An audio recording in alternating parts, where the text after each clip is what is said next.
Welcome to another edition of DX Engineering Videos.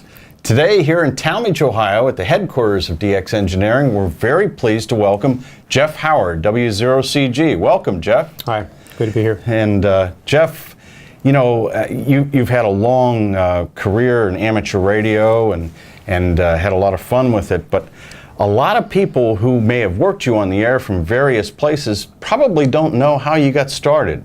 How did it get started for you?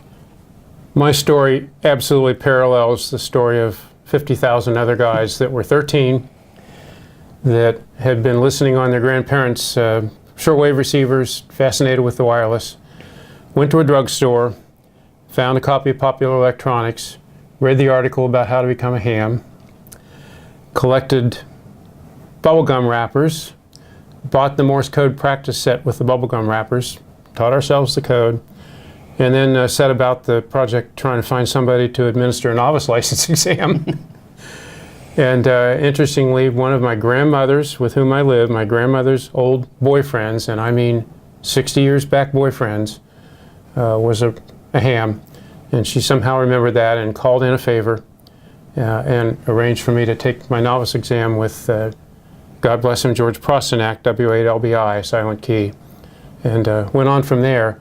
And I can't tell you how many other guys I've talked to about my same generation, about my same vintage, that have precisely the same story. Found a magazine, taught themselves this stuff, and went from there with the hobby. So how did the amateur radio, I mean, you get started when you're 13, how did that shape where you went to college, what you studied in college, and your choice of a career? Well, somewhat parallel story, again, with all my peers. Naturally, the interest in radio parallels an interest in electronics. Therefore, that dictates that we will study electrical engineering. And so I charged off to University of Cincinnati to the 5-year undergrad co-op-based engineering program there in electrical engineering, based on all my long fascination with what's inside the TV set, what's inside the radios, and how does that all work. And here's where my story kind of diverges from the traditional story, because I didn't like it. I didn't enjoy electrical engineering. I didn't have the gift of math that's absolutely essential to be successful as an engineer. But I plugged through it because I knew it would open doors, other career doors, and doors to graduate education. And I very much enjoyed my professional assignments while I was in undergrad school as a co-op engineering student at RCA Aerospace, Allegheny Leadham Steel Research, Youngstown Sheet and Tube Research. That part of the undergraduate education was wonderful. The academic part, I worked much harder than the other guys. I can honestly say that in 5 years of undergrad education, I had not one date. I had no fun. I quite literally counted the days until I could get out of there. And I met no one in that program that led me to a future career or a future job opening, some other opportunity. I was at that time obligated to Air Force ROTC because they picked up the tab for my undergrad school. And so while the others were going off to begin their engineering careers, I went off to the Air Force. So how did things progress with the Air Force? I wound up finding out just before going on Air Force active duty about a program at the Communications Service headquarters in Kansas City for navigational aids. And by that time I had learned to fly and was very intensely interested in aviation and had in fact become a flight instructor at that time on the civilian side, not in the Air Force. And so I wanted to work in aviation electronics. And as I said, found this program that dealt with instrument landing system, TACAN, VOR engineering for the Air Force. Wrote some letters and managed to pull strings and was fortunate to get into that program in Kansas City. So we spent 4 years doing flight inspection, which is the military equivalent of FAA's flight inspection program, flying all around the world, assessing the safety and navigability of VOR instrument landing systems, TACAN and DME systems. And in that time I had a lot of fun, and I became kind of the Air Force world expert on sighting of TACAN and VOR transmitters, and was able to figure out how to solve a lot of those sighting problems all around the globe, which led me to make some ham radio friendships, because the Air Force had me working all across the North Slope of the Arctic. I spent a lot of time at bases all through Europe, fixing problems with TACAN, most particularly. Some time in the Pacific Rim nations and in the Mediterranean. And I vividly remember working for the Air Force in the Mediterranean and walking down the beach one Saturday afternoon on my day off. The classic story, saw a Yagi on a roof, no clue who this fellow was in Sugar Victor 9. Knocked on his front door, and you can guess the rest of the story. Instant friendship, invited in for dinner, oh, come meet my kids. And so in a backwards way, my Air Force work led me to travel and fly all around the world, and I was privileged to meet ham operators all around the globe at a relatively early age. Oh, that's very cool. Now, some years ago, you decided to take the plunge into a station that was in disrepair in Curacao. And so give us the brief rundown on, I mean, this is just an amazing part of your life.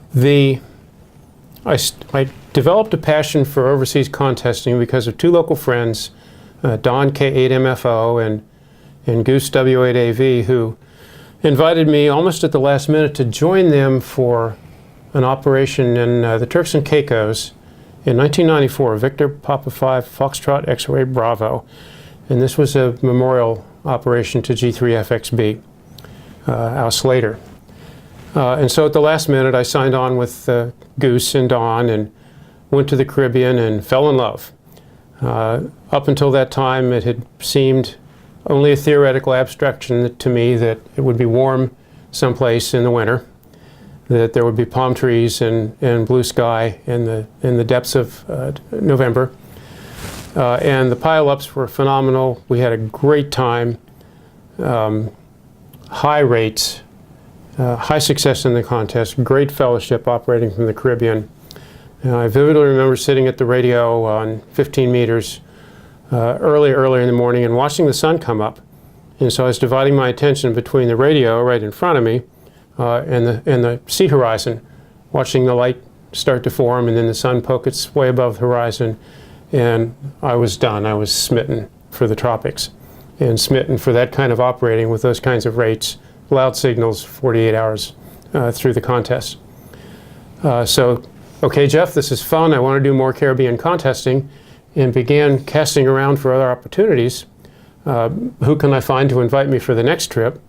Can I convince Goose and Don to do another trip? And quickly found out that if I was going to do any more Caribbean contesting, I was going to have to organize it myself.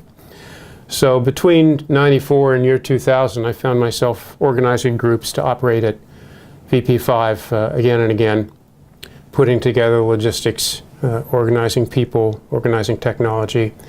And in those years, we were doing classic field day DX operations, which means arrive on site on a Monday, start building, exhaust ourselves for a period of 5 days of hard work in the sun. Friday night comes, it's time for the contest, and we're too tired to move. Mm-hmm. And so my group and I quickly decided that if we were going to continue this Caribbean contesting, that we needed a place, a permanent place that could be our own.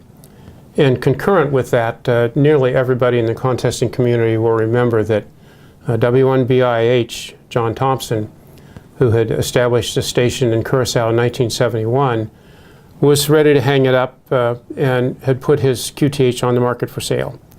And I remember seeing that poster, that for sale sign, in the hallways at the Dayton Hamvention in '99, thinking, oh my golly, some lucky son of a gun is going to have a contesting paradise. This place will be snapped up, and the long tradition of contesting from Curacao, Coral Cliff neighborhood will continue. Next year at Dayton, same story. House is still for sale. I'm dumbfounded. Prices dropped a lot. Nobody has picked up this famous ham location. A year after that, ditto, same story. It did not get snatched up on the market for reasons that I now maybe fully appreciate. And my wife at the time and I decided that we wanted to retire to the Caribbean. I attempted to put together a group purchase of this QTH and continue our group operations, and there was a lot of enthusiasm to do that until it was time to write checks. And when that time came, all the people fell away. I was the only guy left standing. I had made a commitment to Mr. Thompson, W1BIH, to buy the place, and so we did it. Didn't make financial sense for me. I ended up having to mortgage my Ohio property to get the money, but whether it made sense or not, it seemed like it would be fun, and we did it. And that was November 2000, and we began doing operations from the John Thompson place under the call sign of Papa Japan 2 Tango. And that call sign selection was no accident. John Thompson and Japan Tango go together in the call sign. When we first got the place, Mr. Thompson had been away for 3 years. And he and his wife, who had become ill suddenly, had made no arrangement. They weren't able to make an arrangement for caretaking of the place because they left in a tremendous rush because of a medical emergency. So when I got there 3 years later, here is a property in the tropics, unattended, no maintenance arrangements had been made for that whole period of time. And so one can imagine in that climate what the condition of the QTH was. The weeds were so high that you could not tell there was a house there. The interior of the house had been taken over by animals, rats, and other unmentionables. The closets were full of 3-foot-high stacks of urine-soaked newspapers shredded by the rats and iguanas and other residents of the place. The water didn't work, the sewage didn't work, the electricity didn't work, and this is our new home. The new retirement home for me and Cindy, and the new contesting home for the Caribbean Contesting Consortium, CCC. We needed a name for the group. We're still not quite sure what that means, Caribbean Contesting Consortium, but it was good alliteration, so we picked the name and stuck with it. And anybody that's involved in contesting knows the rest of the story. We started small, had so much fun that we continued to build our physical plant. We continued to build the membership of the group, and we continued to operate, bringing us to the present date. We're now 16 years, something like 800,000 contest QSOs under our belt from that PJ2T call sign. And right this week, I'm quite literally involved in all logistics and planning for Worldwide Sideband, Worldwide CW 2016, and we're already looking forward to CQ Worldwide 2017, which will be the 50th anniversary of the first contesting operation from the Coral Cliff neighborhood. So we believe, and we haven't done the objective research, but we're fairly confident that there have been more ham radio contacts made from the southwest corner of that little house on the obscure island of Curacao than any place else on the planet over this last 15 years or so. Very high visibility station. We do a lot of work, we have a lot of fun, and for anybody that's tortured enough to have to watch this interview, we hope you'll come. Everyone's welcome. We're not an exclusive group. Our purpose in establishing and maintaining the station in Curacao is to have fun and make friends, nothing more. If we achieve anything on the air and operating accomplishments, we're happy about that, but the purpose is to have fun and enjoy the fellowship. And what is the website of your group? www.pj2t.org. There are thousands of photos, there are stories about how our club organization works, copies of logs running way back into the past, meeting minutes from our Dayton conventions, everything you would expect. We use the website as a crude organizational tool to try and keep it together, given that our members are spread all over the country and one in Europe. Very nice. Well, Geoff, thanks very much for coming in today and speaking to us. You have a fascinating story, and we look forward to updates in the future. And that's the end of another one of our DX Engineering videos. Thanks very much for watching in 73.